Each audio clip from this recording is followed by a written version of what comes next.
So you're saying when you saw October 7th happen, how many people did you see worldwide or in the streets? Canada, US, I don't know, 150,000. Fair. We can debate that number and we can fact check that number. Whatever. Worldwide, I think it's more. Okay, so it's a massive number that happened worldwide, but that's not the question I'm asking. I'm going to come back to the comment you made about this, but this is the question I'm asking.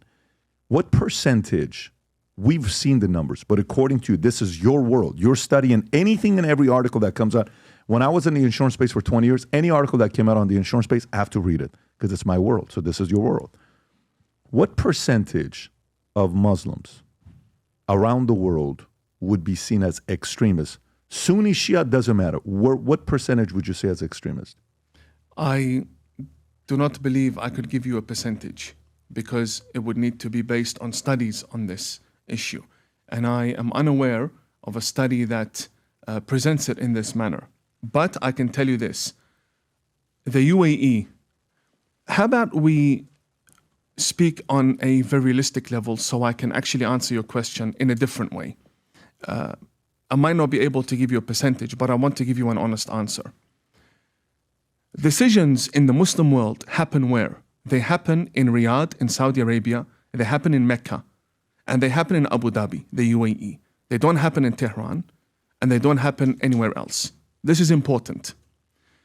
The decision makers of the Muslim world, both religion and region, are heading in a direction that is not only about the Abraham Accords, but it's more towards peace, coexistence, harmony, prosperity, building bridges with societies, total rejection of extremism, and so on.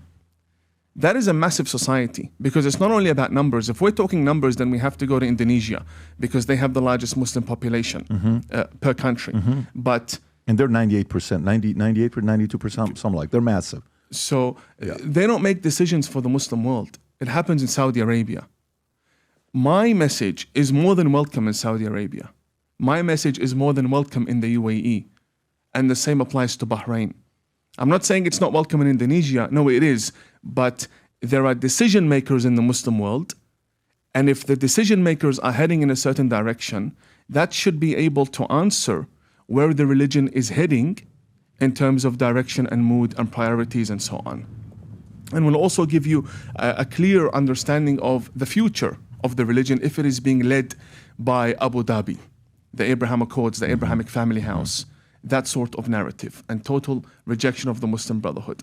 So though I can't give you a percentage of how many Muslims out of the 2 billion are extremist, how many are fundamentalist, how many are just Muslim by name, how many are practicing, how many practice only in Ramadan, that's a breakdown that I cannot provide honestly. But what I can say is that the decision makers of the Muslim world are heading in a direction that is very positive, right? And I also believe that they are being supported greatly by the rest of the Muslim world. Pakistan, for example, the Muslims in India, for example, these are massive populations that are in line with what Mecca, Saudi Arabia, and the UAE are doing. And there are other countries that are not in line, right? Such as the Palestinian territories and others that are obvious. Okay, so this is let's use basic simple stats. I've seen all the way up to 20% extremists, which I think that's BS. And I've seen all the way down to 1%, which I also think it's a low number. Let's use 5%. Let's use 10%. Pick a number between 5 to 10%. Most numbers you can see will give you a number between 1 to 10%. A lot of studies that are out there. Per percent is 20 million. Per percent is 20 million, right?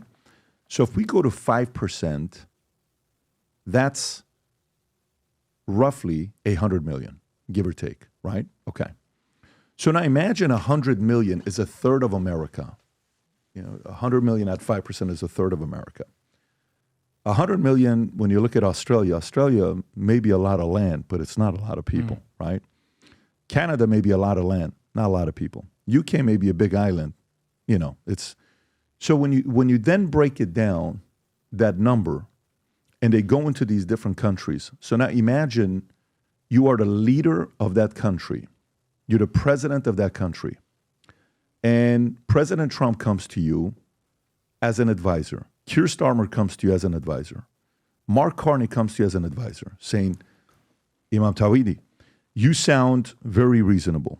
You sound extremely peaceful. You sound like somebody I can sit down and have a conversation with. We can laugh, we can talk. And I feel the genuineness from you, right?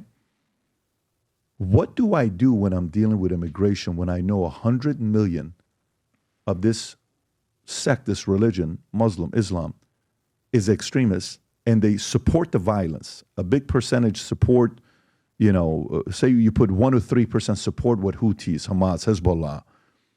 I lived with Hezbollah in Iran. I was there for 10, 11 years. I've met many, many, many members of Hezbollah because, my sister, my mom, we would walk in the streets and you would see things and it would pull up and like, oh my God, shivering, you're worried about what they're going to do next to you. You live in fear. It's not a nice place to be.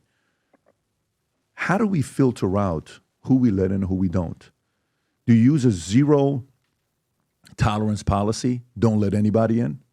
Do you take the risk with what we took immigration the last 4 years in America under Biden, that people came in and who knows what percent? Because our job is to protect America first, right? What advice would you give to them? Yeah, your immigration policy needs to be tied to your understanding of sovereignty. So if sovereignty is sacred, then immigration policy needs to be looked at through the same lens. You cannot have a weak, soft immigration policy at all. The UAE is a perfect example, so is Saudi Arabia. How is immigration doing there? It's perfect, 200 nationalities living together. Why? Because there is an excellent, not just good, an excellent vetting system. You cannot be someone who harbors jihadi ideology and simply apply for a visa to go to a Gulf state. They won't accept you because there is a serious vetting system. And if they figure out that you somehow got through, and by the way, there were some famous people who built a career simply because they were deported out of the UAE during the Arab Spring, the so-called Arab Spring. The policy is beautiful. The minute they figure out they made a mistake because they let someone in who then went online and made a comment or supported a certain narrative that is against national security, immediately, knock, knock, where's your bags? Pack up, DXB, Dubai Airport, straight out of the country. There is no negotiation when it comes to safety. Why? Because it's a security decision. So American immigration policy needs to be looked at through a security lens, not a political lens. That's what we're seeing in America. Everything with regards to the border has been a political question, not a security question. In the Middle East, the borders are looked at through the lens of security. That is why there are 0 terrorist extremists in Abu Dhabi. That is why there is no one blowing himself up in Riyadh, in Jeddah. That's why. It's very important that we speak in this manner, though it may be foreign to the American listener. But the understanding of national security in the Middle East is very different because we know these people. The extremists that are migrating to the West are those who were rejected from our societies, are those who would be in prison. Muslim Brotherhood communities, you can mention millions of extremists to me. I will not deny that. I'll tell you, you know what? That is exactly right. And if we go to those individuals and we understand their ideology, one way or another, it will take us back to the Muslim Brotherhood, an organization that is 98 years old, who planned this disaster 100 years ago. Patrick, how do I deal with a politician who thinks in 4-year terms? How do you discuss immigration with a politician whose mentality ends in 4 years and who sits with you 9 to 5?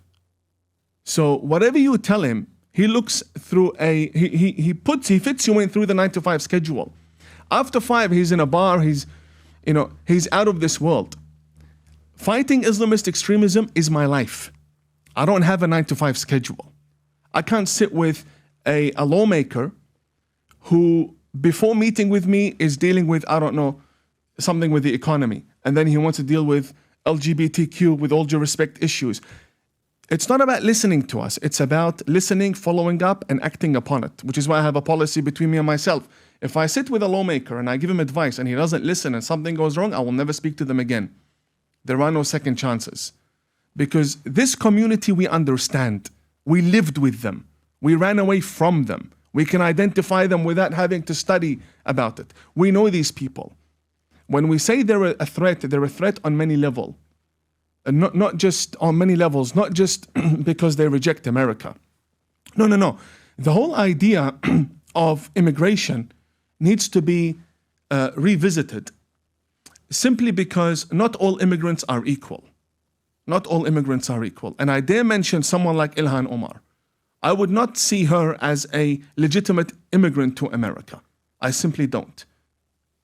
There's a vast difference between her and a Muslim who came from another Muslim country who built an amazing career in America and serves in the military, for example, and defends America. And you will find those Muslims who side against her and her policies, and they're very visible.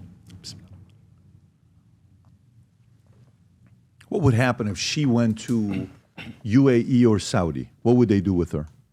If she said she wants to go be a resident there, would they welcome her? There are laws in place. If she enters lawfully, I imagine that I'm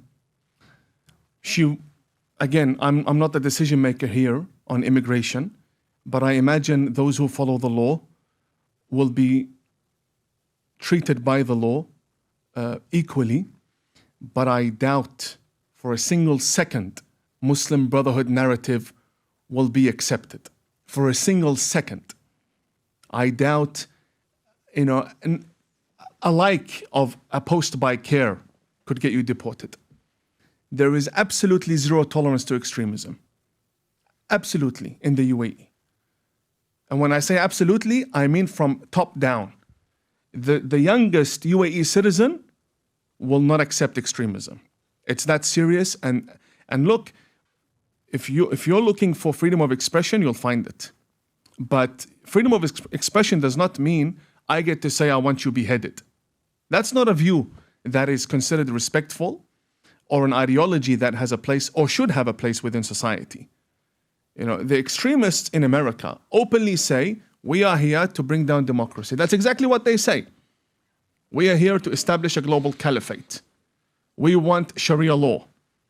Right. Try that in Saudi Arabia and see how long you last. Try that in Abu Dhabi, see how long you last. The thing with religion is, it came to guide. So I'm a Muslim. I believe that God sent a religion to guide me. Religion is not here to rule by the sword. Religion is a source of spirituality and taking the human hand by their hand to areas where they can excel in their humanity, in their moral understanding of life, in religion, in their relationship between themselves and God. That's the role of religion. The minute you turn the Quran into a constitution, like we have in Iran, where people are being hung and beheaded, that's when you know, okay, so Islam has been used as a constitution, so Khamenei can become king of Iran. And that's what he is. He's a king. He's not a cleric. He's not a man of God. Persia was always ruled by kings, and now we have a king with a turban. That's exactly what he is, not a man of God. He's the pharaoh. He's the Persian pharaoh. Khamenei is the Persian pharaoh. If you enjoyed this video, you want to watch more videos like this, click here. And if you want to watch the entire podcast, click here.